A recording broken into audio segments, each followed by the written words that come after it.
kita dalam keadaan sehat, kita dalam keadaan baik-baik saja. Yuk, sebelum memulai online service pada hari ini, aku undang teman-teman semua untuk singkirkan dulu handphonenya, singkirkan dulu makanannya, kita sama-sama menghargai hadirat Tuhan. Yuk, aku undang semuanya untuk mari kita tundukkan kepala, kita satu dalam doa. Bapa yang baik, terima kasih Tuhan, terima kasih atas penyertaan-Mu sampai hari ini ya Tuhan. Kalau kami masih bisa beribadah walaupun secara online ya Bapak. Terima kasih Tuhan, ku yakin dan percaya Tuhan, Kaulah satu-satunya harapan kami, Kaulah satu-satunya Tuhan kami. Kami yakin dan percaya walaupun dalam keadaan sulit apapun, Engkaulah satu-satunya harapan di dalam hidup kami. Terima kasih Tuhan, terima kasih Roh Kudus, hanya di dalam nama-Mu, ku berdoa dan mengucap syukur, haleluya, amin.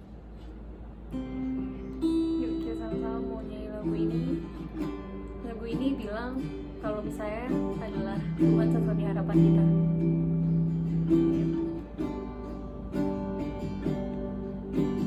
Bukan dengan kekuatanku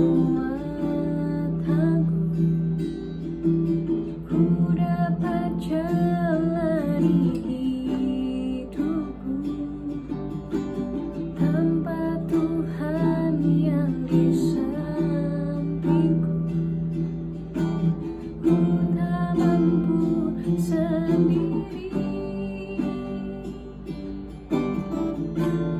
Engkaulah kuatku yang menopangku. Ku pandang wajah-Mu dan berseru, pertolonganku datang dari-Mu. Peganglah tanganku, jangan lepaskan, Kaulah harapan dalam hidupku.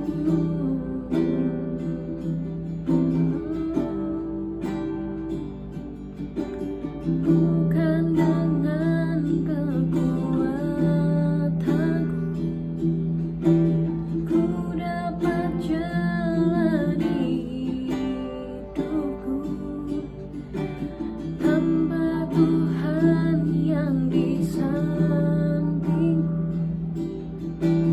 Ku tak mampu sendiri, Engkaulah kuatku yang menopangku. Ku pandang wajah-Mu dan berseru, pertolonganku datang dari-Mu.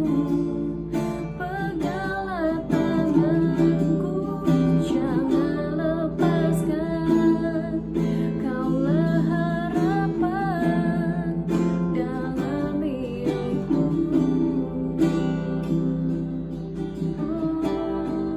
Ku pandang wajah-Mu dan berseru, pertolonganku datang dari-Mu. Peganglah tanganku, jangan lepaskan, Kaulah harapan dalam hidupku.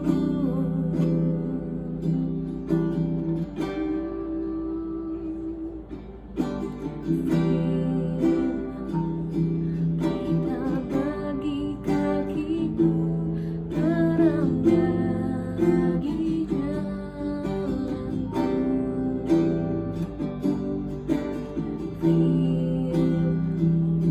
Berita bagi kakiku, terang bagi jalanku. Waktu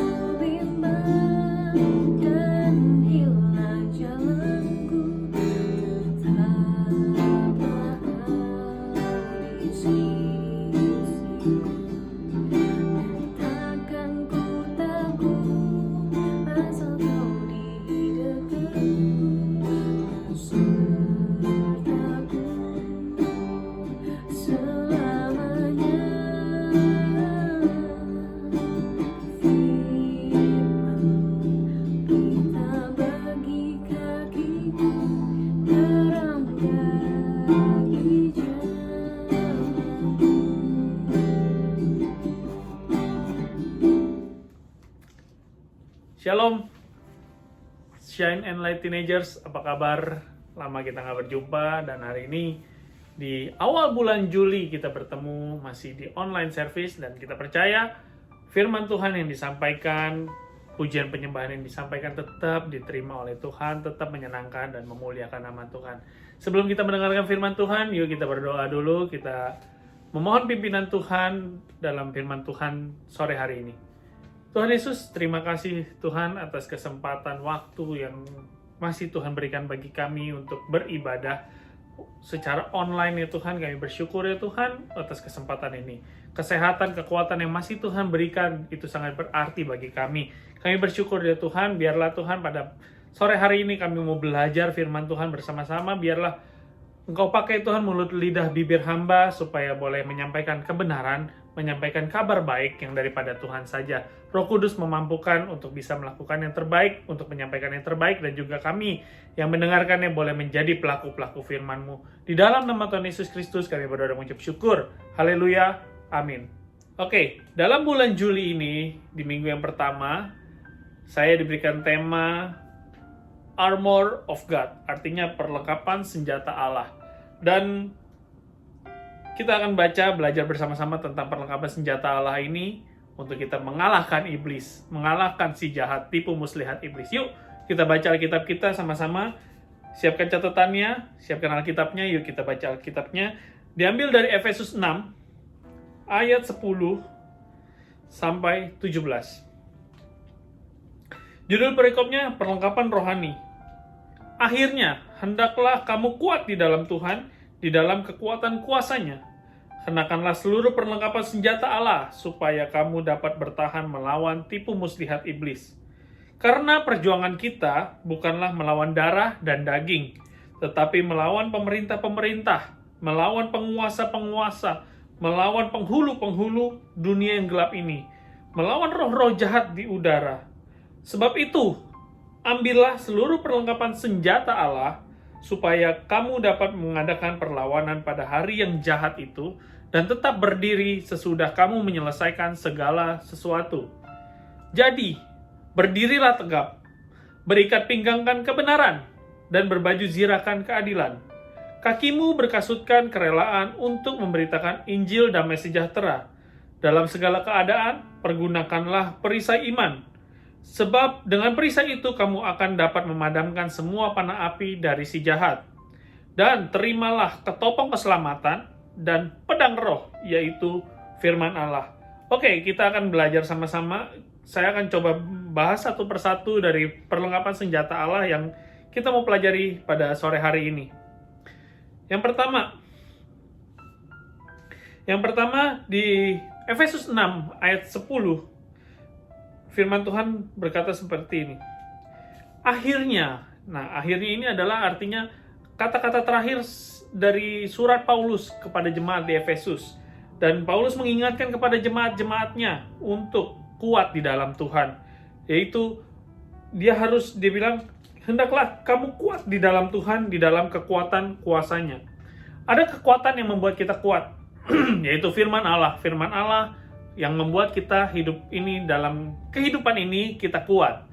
Karena di dalam kehidupan ini kita harus memiliki kekuatan, dan kekuatan yang daripada Tuhan. Kalau kita mengandalkan kekuatan kita sendiri, kita nggak akan bisa menghadapi tipu muslihat iblis.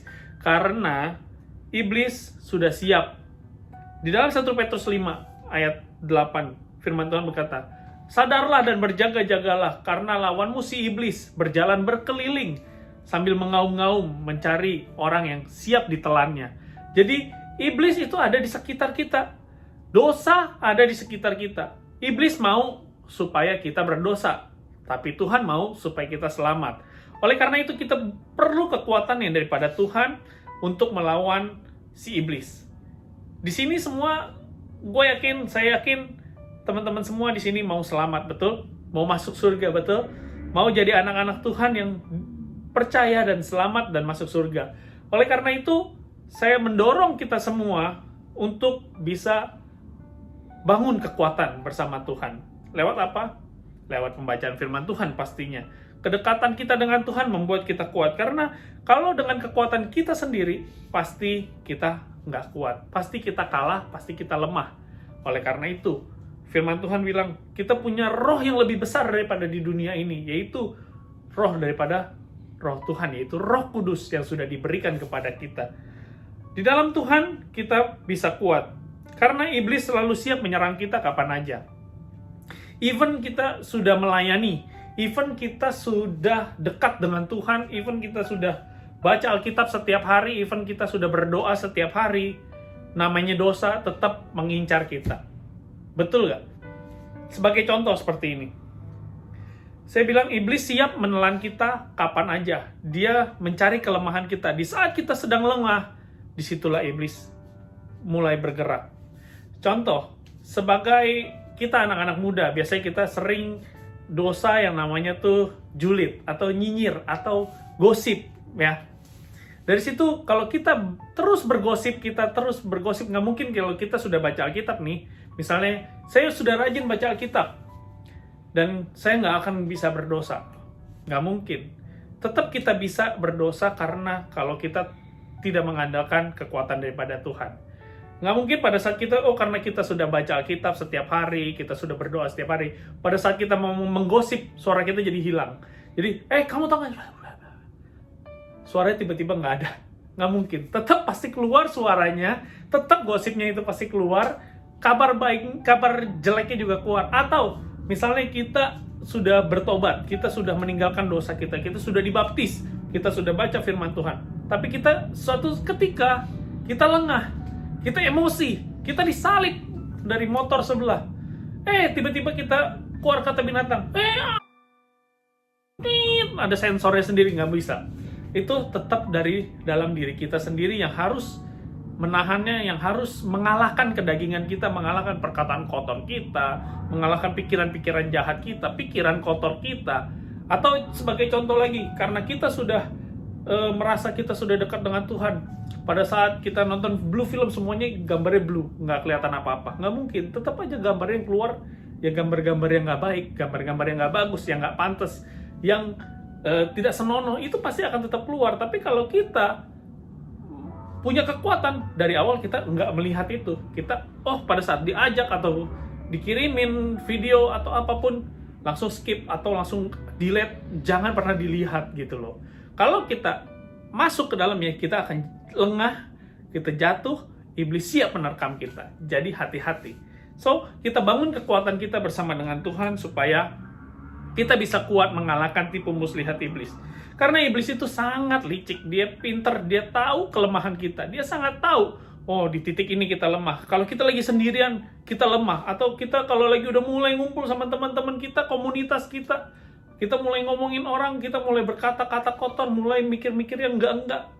Oleh karena itu, disitulah kita harus bangun hubungan kita dengan Tuhan. Jadi kita tahu di mana kelemahan kita dan Tuhan yang akan memberikan kekuatan kepada kita. Itulah ayat yang ke-10. Hendaklah kamu kuat di dalam kekuatan kuasa-Nya, dan Tuhan memberikan kuasa kepada kita untuk mengalahkan si iblis. Oleh karena itu, di ayat ke-11 nih, kenakanlah seluruh perlengkapan senjata Allah. Kita harus kenakan, pakai, supaya kamu dapat bertahan melawan tipu muslihat iblis. Ini hanya baru defense. Jadi perlengkapan senjata Allah itu kita pakai, itu hanya baru defense. Kita bertahan dari tipu muslihat iblis. Iblis bisa menyerang kapan aja, dan kita harus bisa bertahan. Bertahannya dengan apa? Dengan menggunakan senjata Allah, mengenakan. Oke, kita lanjut di ayat 12. Karena perjuangan kita bukanlah melawan darah dan daging. Bukan lawan orang, bukan lawan musuh kita, itu bukan sesama kita. Bukan orang yang kita gosipin musuh kita. Tetapi yang kita perlu lawan adalah pemerintah, yang kita perlu lawan adalah penguasa, yang kita perlu lawan adalah penghulu, dan roh-roh jahat yang ada di udara ini nih, yaitu iblis. Iblis masuk ke dalam kita, mungkin merasuki pikiran kita untuk kita berbuat tidak baik, atau kita berkata kotor, atau kita melakukan hal-hal yang tidak baik, untuk kita korupsi, untuk kita mencuri, untuk kita menipu. Itu iblis yang masuk ke dalam kita, bukan diri kita sendiri yang awalnya ada niat untuk mencuri. Karena saya yakin dan percaya nggak ada orang di dunia ini yang lahir mau jadi penjahat. Nggak ada orang yang punya cita-cita pada saat dia lahir. Cita-cita kamu apa, nak? Ya, saya mau jadi perampok kelas 1. Atau saya mau jadi mafia. Nggak ada. Saya rasa semua cita-cita pasti jadi yang baik.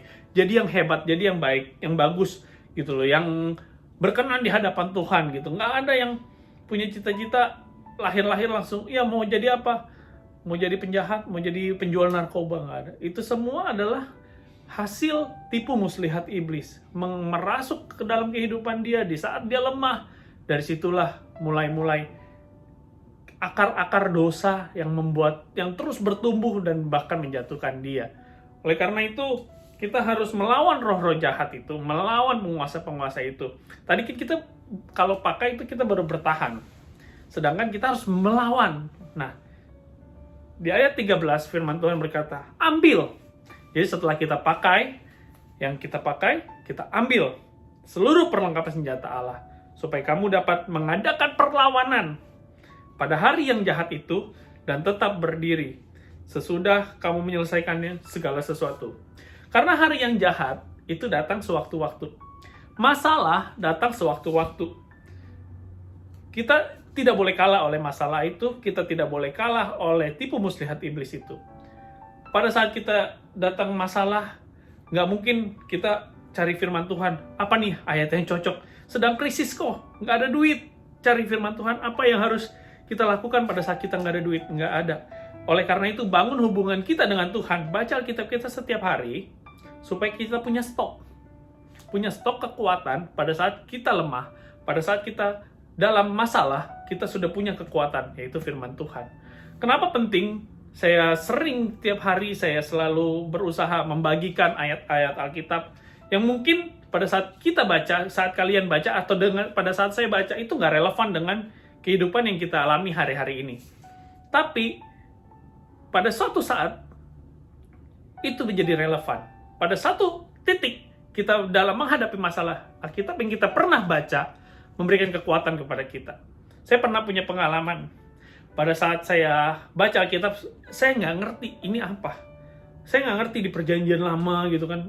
Waduh, ini apa? Maksud firman Tuhan ini apa gitu. Saya nggak ngerti, saya baca. Belajar untuk setia, belajar untuk taat baca Alkitab. Saya membaca waktu itu. Baru-baru pertama-tama membaca Alkitab di sekitar 1-2 tahun yang lalu. Saya belajar baca Alkitab ini. Saya nggak ngerti. Tapi di saat itu juga, di saat saya belajar membaca itu, tiba-tiba ada masalah datang ke dalam kehidupan kita, kehidupan saya terutama, datang, dan di saat itu firman Tuhan, Roh Kudus mengingatkan, nih, kamu pernah baca ayat ini kan? Ini tuh artinya seperti ini. Dengan jelas, Roh Kudus memberikan penjelasan kepada kita, memberikan kekuatan kepada kita, memberikan penghiburan. Itu kan tugas Roh Kudus. Memberikan penghiburan, memberikan kekuatan, menjadi penolong kita. Itu tugas Roh Kudus. Oleh karena itu, jangan pernah bosan baca Alkitab, baca aja. Walaupun saat ini kita mungkin nggak mengerti, tapi pada saat waktunya Tuhan akan memberikan pengertian kepada kita. Lewat Roh Kudus yang diberikan kepada kita, Dia akan memberikan, oh ini loh maksudnya. Oh pada saat kita ditipu, pada saat kita dihianati, pada saat kita dipukul, pada saat kita dibenci oleh orang, difitnah oleh orang, kita tahu apa yang harus kita lakukan. Itulah kegunaan dari Alkitab ini. Firman Tuhan ini memberikan kekuatan kepada kita dan memberikan kuasa kepada kita untuk mengalahkan tipu muslihat iblis. Atau pada saat kita sudah membaca Alkitab, kita tiba-tiba datang godaan untuk kita melakukan dosa. Dan saat itu juga kita ingat, kita pernah baca Alkitabnya. Yaitu contoh, upah dosa ialah maut. Dan itu mengingatkan kepada kita sehingga kita menahan diri kita. Oh, langsung kita secepat mungkin lari menjauh daripada dosa itu. Kalau misalnya kesendirian kita membuat kita berdosa, pergi cari komunitas yang positif tentunya. Jangan cari komunitas yang ayo makin jadi. Oh, jangan, tapi harus cari komunitas yang positif, atau hubungi kakak mentor, hubungi siapapun yang bisa memberikan kekuatan kepada kita, jadi supaya jangan kita melakukan dosa itu. Oke, jadi firman Tuhan kita lanjut. Sekarang kita list down ya, apa aja armor of God itu. Yang pertama ada di ayat 14. Jadi, berdirilah tegap. Nah, berdiri tegap ini berbicara tentang kita harus tegap. Kalau dulu saya pernah ikut paskibra, pasukan pengibar bendera, itu kita harus berdiri tegap. Tegap banget gitu loh. Dan itu artinya kita siap. Ada apapun kita siap. Jadi iblis menyerang kapan aja, tapi kita siap karena kita berdiri tegap. Jangan kita santai. Wah, giliran diserang kita harus siap, pasang kuda-kuda. Dengan kita berdiri tegap gini, kekuatan kaki kita ada, kekuatan tangan kita ada, dan disitulah kuda-kuda untuk melawan tipu muslihat iblis. Berdiri tegap artinya siap siaga. Bukan jadi suami siaga. Siap siaga. Jadi berdiri tegap, kita siap siaga untuk menghadapi tipu muslihat iblis. Jadi pada saat iblis masuk, iblis mau mencoba menggoda kita, kita sudah punya kekuatan untuk melawannya. Yang kedua, ikat pinggang kebenaran. Ini berbicara, jadi gini loh, ikat pinggang nih saya dapat pengertian seperti ini. Kalau saya dulu pernah fitness, ya, kita fitness kita suka kalau pada saat kita mau main squat, nah, kita perlu yang namanya belt, ya. Belt itu akan mengikat di perut kita dari pinggang ke belakang, itu jadi ikat pinggang kita dan kita pakai yang kenceng gitu loh. Nah, ikat pinggang ini tadi dibilang ikat pinggang kebenaran, yang artinya pada saat kita berikat pinggangkan kebenaran, kita tidak menyimpang ke kanan ke kiri karena itu akan bahaya. Pada saat kita fitness nih, angkat beban, kita squat, melakukan squat, pada saat kita miring, pinggang kita miring atau tulang kita miring, itu akan membahayakan tulang belakang kita dan itu bisa berakibatkan kematian bahkan. Oleh karena itu firman Tuhan dengan jelas bilang, berikat pinggangkan kebenaran. Jadi kita punya kesetiaan akan firman Tuhan, yaitu kebenaran itu ya itu firman Tuhan. Jadi kita setia membaca Alkitab, membaca firman Tuhan, tidak menyimpang daripada firman Tuhan. Jadi kalau firman Tuhan bilang kita tidak boleh membenci, ya kita jangan membenci. Kita harus mengasihi, Karena kita terlebih dahulu dikasihi oleh Tuhan.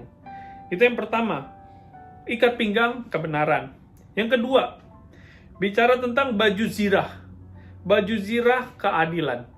Di sini baju zirah, kalau kita ingat ya film-film perang zaman dulu gitu, dia tuh pakai baju besi yang menutupi dari lengan, dada, semua bagian-bagian. Kenapa ditutupin pakai baju besi? Karena sini semua adalah organ-organ yang sangat penting. Organ-organ yang vital. Kalau kena tembak, itu yang duluan kena adalah, nih, misalnya jantung kena tembak, itu kita bisa langsung mati. Perut kena tembak, itu bisa langsung mati. Oleh karena itu, dia bilang harus pakai baju zirah keadilan. Oleh karena itu, baju zirah kita adalah keadilan Allah. Kita sudah dibenarkan, kita sudah dimenangkan, kita sudah diselamatkan. Itulah keadilan Allah. Tuhan sangat mengasihi kita. Dia telah memberikan keselamatan bagi kita. Dan oleh karena itu, dengan keadilan Tuhan itu kita telah dibenarkan, kita telah dimenangkan. Oleh karena itu, yuk kita jangan lembes, jangan lemes, jangan lembek sama dosa. Kita harus kuat menghadapinya. Jadi pada saat dosa menyerang, dosa mulai mau menyerang kita, mau merasuk kepada kita, kita punya kekuatan untuk tameng. Kita kuat, kita nggak akan terbuai oleh dosa itu gitu. Dan yang selanjutnya adalah kaki kita berkasutkan kerelaan untuk memberitakan Injil damai sejahtera. Ini saya artikan kerelaan kita untuk melayani Tuhan. Ya, pada saat kita melayani Tuhan itu dibutuhkan yang namanya kerelaan. Karena pada saat kita melayani, nggak tentu mungkin kita mendapatkan hasilnya saat itu. Tapi pada saat kita melayani Tuhan, justru ini yang saya mau ingatkan. Pada saat kita mau melayani Tuhan, mungkin kita nggak dibayar. Mungkin kita nggak langsung digaji. Atau kita langsung mendapatkan, pada saat kita melayani, besok kita langsung dapat keuntungan. Atau besok kita cuan. Atau kita apapun yang kita lakukan jadi berhasil. Enggak. Justru pada saat kita melayani, kita sadar kalau Tuhan sudah memberikannya kepada kita sebelumnya. Kadang manusia lebih berharap segala sesuatu yang kelihatan. Tapi sebenarnya Tuhan sudah memberikan yang nggak kelihatan, yaitu kesehatan kita, kehidupan, bahkan keselamatan. Dan kita hidup dalam kehidupan yang kekal bersama Tuhan. Itu yang Tuhan sudah anugerahkan loh buat kita. Dia kasih kepada kita itu free, gratis. Oleh karena itu ya kita melayani Tuhan sebagai bentuk ucapan syukur kita. Sebagai bentuk kita mengasihi Tuhan.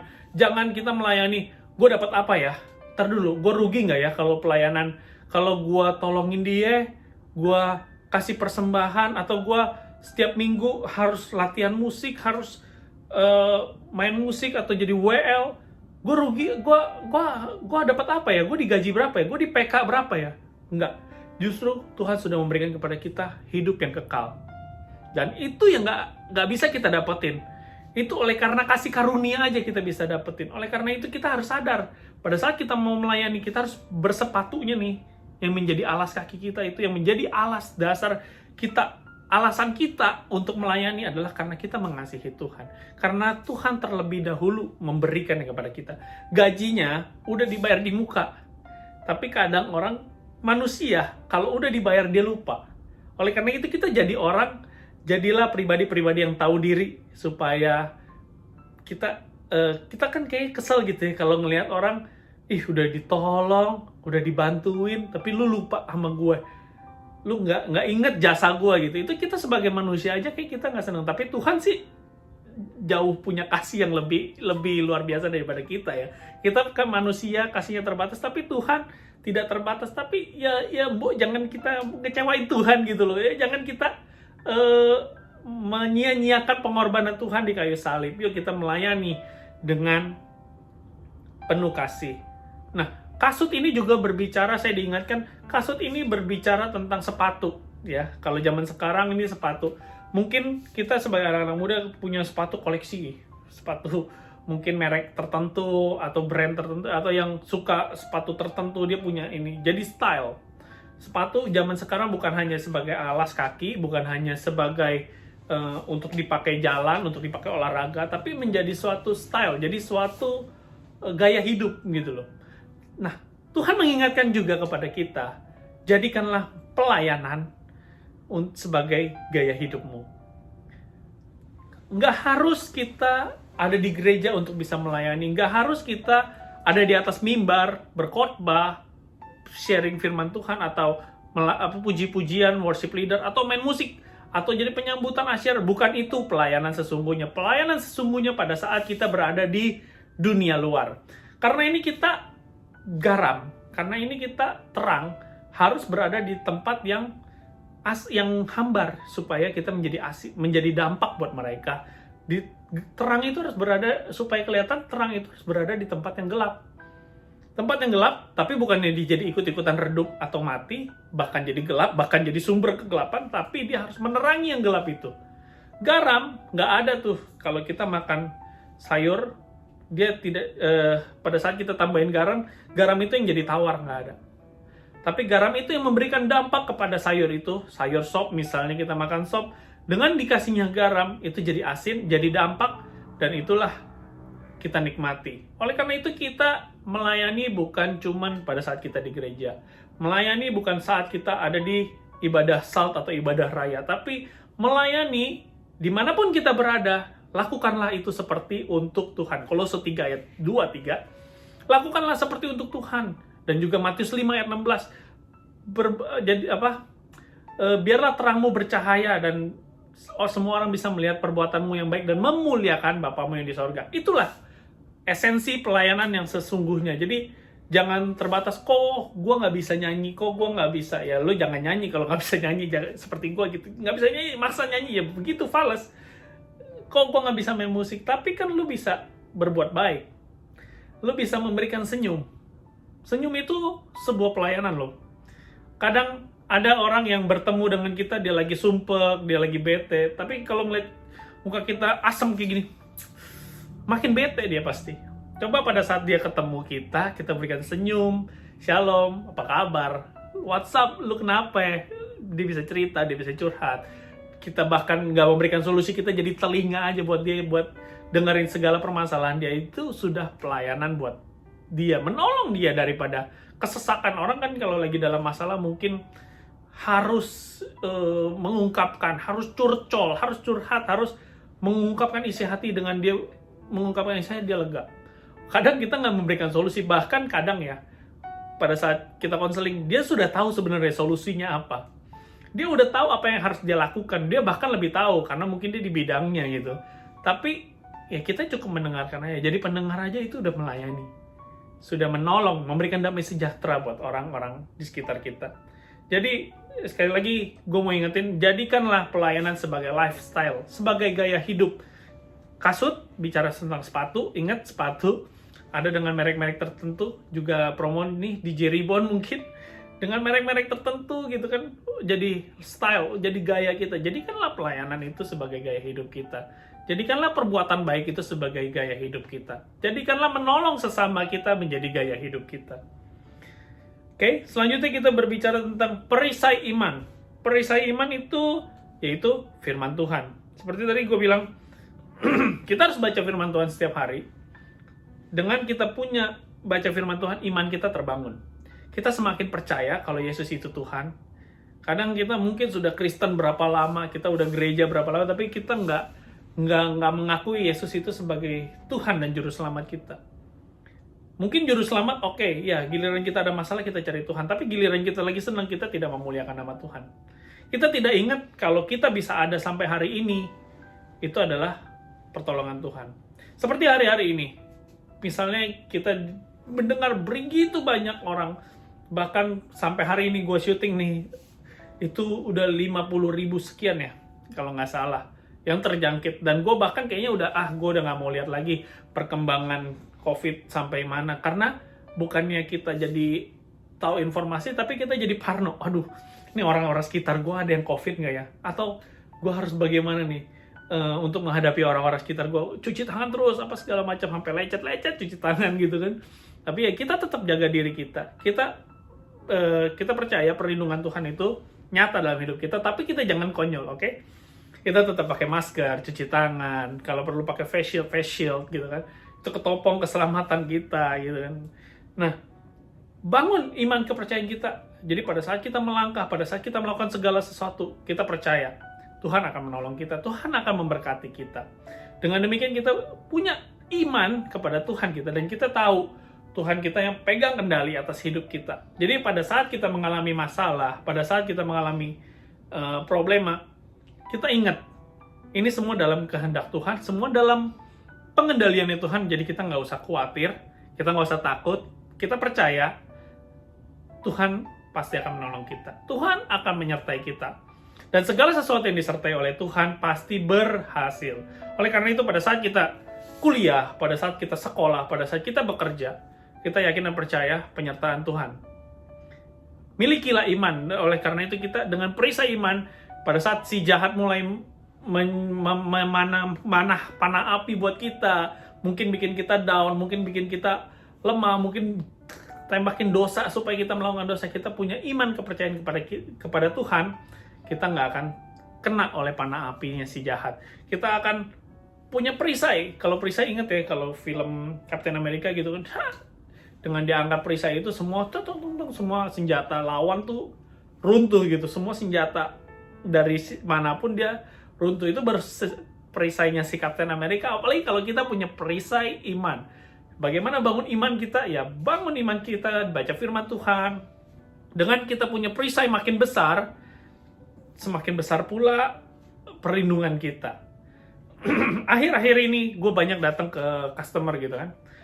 Semua toko rata-rata sekarang mulai pakai yang namanya partisi seperti akrilik atau apa. Ada yang kecil, ada yang dari plastik, ada yang dari bahan akrilik, ada yang bahkan dari kaca. Ya semakin kuat, semakin tebal, semakin besar, kemungkinan dia tertular atau terkena muncratan orang yang berbicara juga semakin kecil. Oleh karena itu kita harus perbesar kapasitas iman kita, supaya kita kalau diserang iblis dari dosa A, dosa B, dosa C, semuanya kita bisa hantam habis. Kita nggak kena gitu. Kita padamkan api-apinya si jahat itu. Bangun kapasitas iman kita, perisai iman kita. Yang ke selanjutnya, ke-6 ya. 1, 2, 3, 4. Yang kelima, ketopong keselamatan. Ketopong keselamatan ini kita artinya memenuhi kepala kita. Kepala ini bicara tentang pemikiran kita. Otak kita dipenuhi, kita sudah diselamatkan oleh Tuhan. Kita sudah diselamatkan, oleh karena itu kita harus kerjakan keselamatan itu. Jangan sampai kita lengah. Jangan sampai karena merasa gue udah pasti masuk surga, gue udah pasti selamat, gue nggak usah melakukan apa-apa.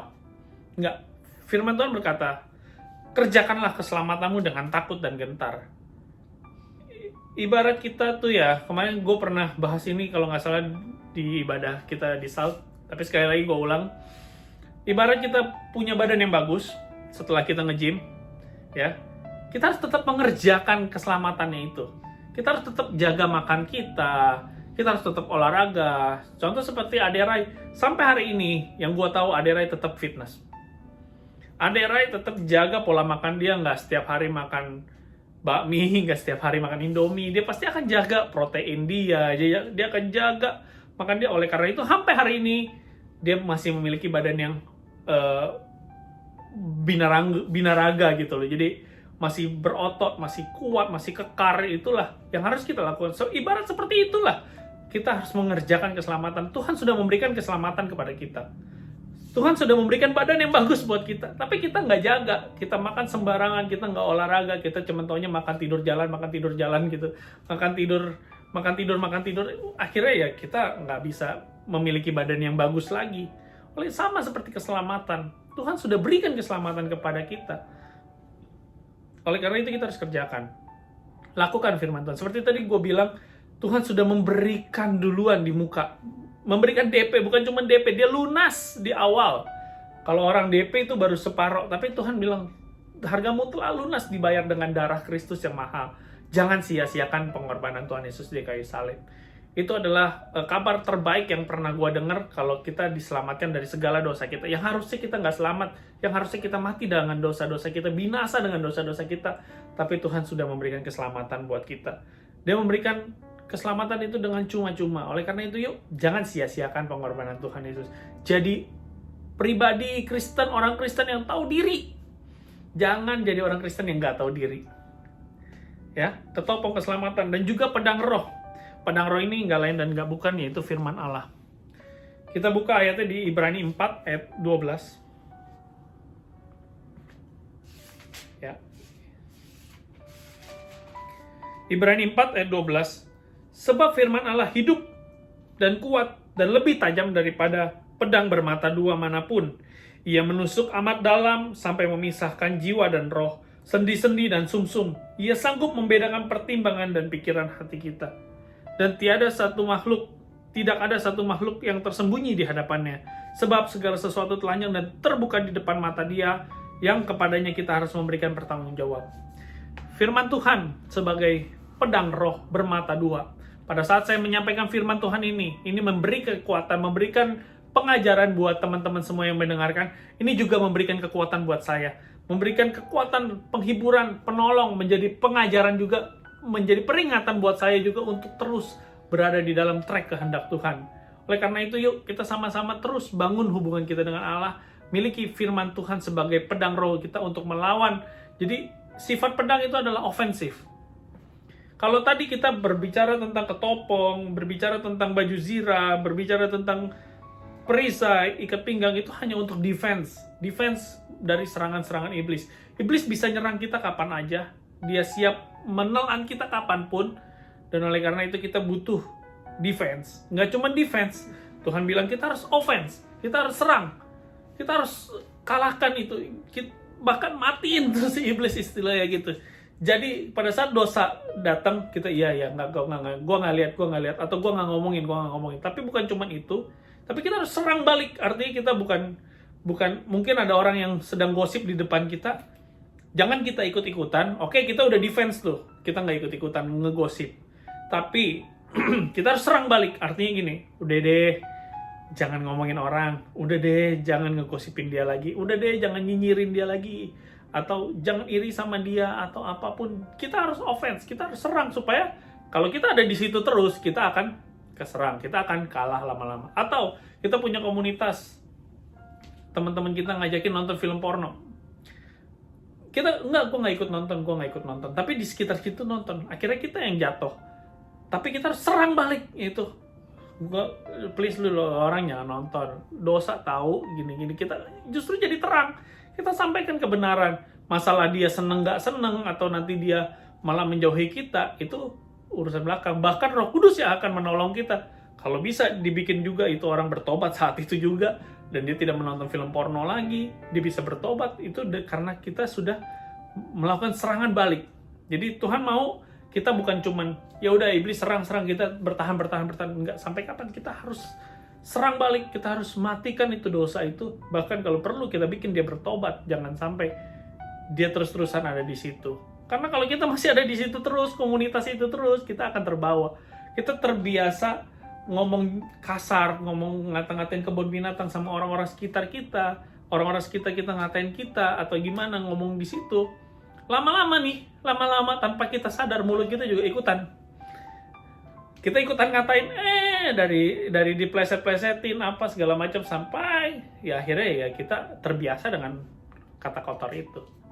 Ya jadi kita, gue mau ingetin, yuk kita serang balik si iblis, jangan sampai kalah, dan bukan cuman diem aja, tapi kita harus fight, kita harus offense, kita harus lawan si iblis sampai dia mati, sampai iblisnya kalah dan kita menang. Dan yang lebih bagusnya lagi, kabar baiknya lagi adalah ada di Roma 8 ayat 35 sampai 39. Gua akan bacain buat kita semua sebagai penutup. Roma 8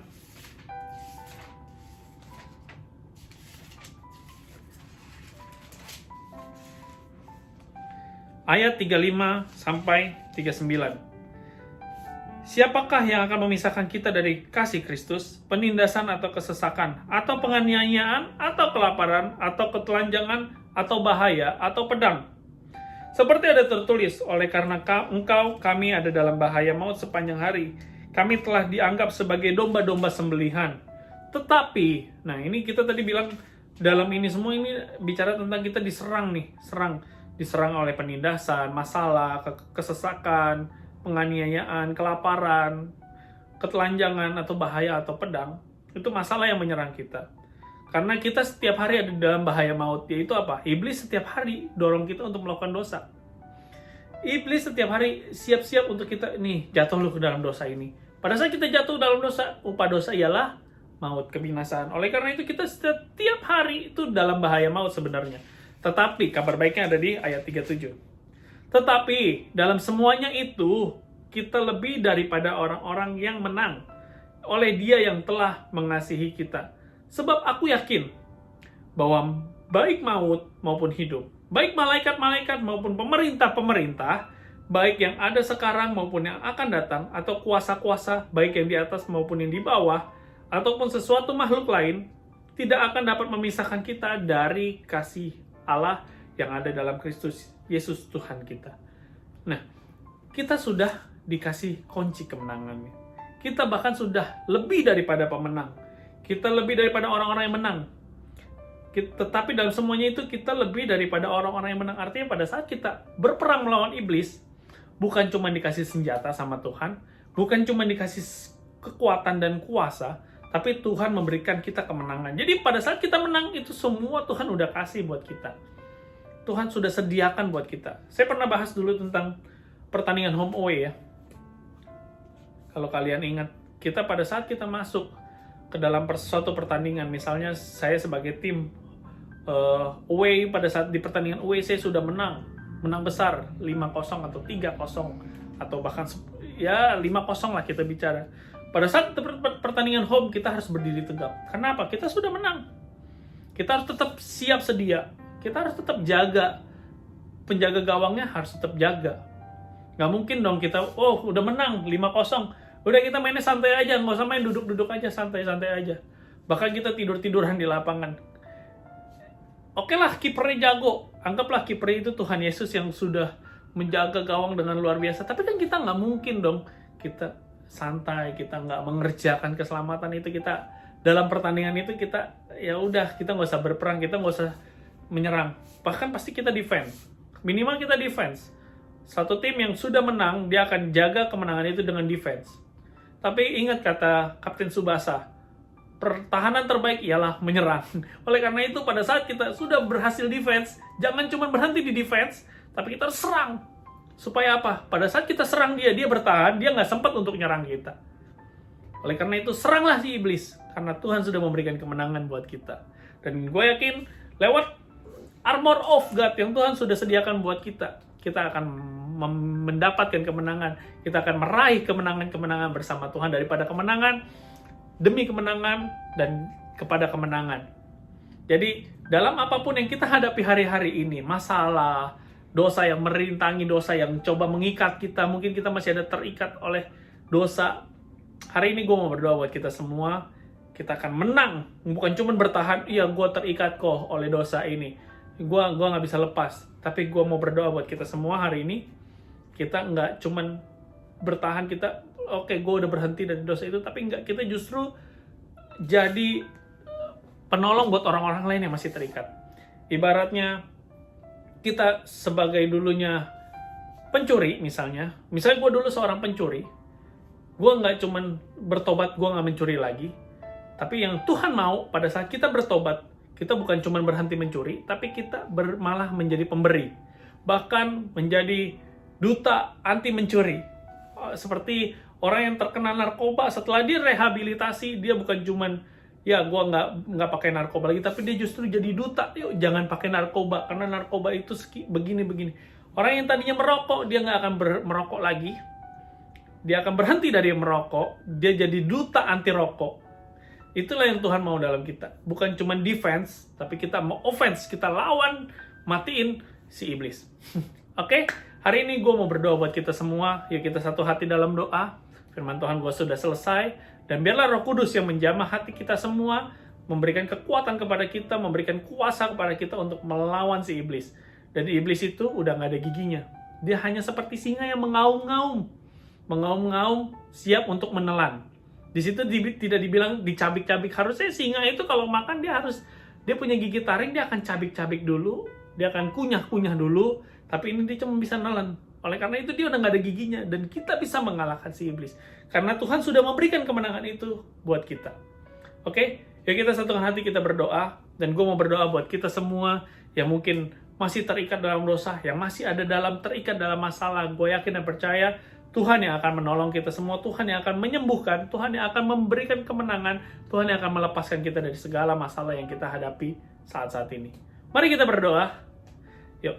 Tuhan Yesus, terima kasih Tuhan buat firman-Mu yang luar biasa pada sore hari ini. Kami yakin dan percaya Tuhan, setiap kami semua yang mendengarkannya diberkati oleh firman-Mu, diberkati, dan kami boleh belajar sesuatu untuk kami bisa melawan kuasa-kuasa si iblis, melawan tipu muslihat iblis. Dan kami yakin dan percaya ya Tuhan, Engkau sudah memberikan kemenangannya buat kami. Oleh karena itu kami lebih daripada orang-orang yang menang. Dan kami yakin dan percaya dengan kemenangan yang Tuhan karuniakan buat kami, kami mampu mematikan si iblis, menghancurkan si iblis, dan bahkan menjadi pembawa berita, pembawa kabar baik untuk teman-teman kami, untuk sahabat-sahabat kami, untuk orang-orang dimanapun kami temui, untuk memberikan damai sejahtera Tuhan.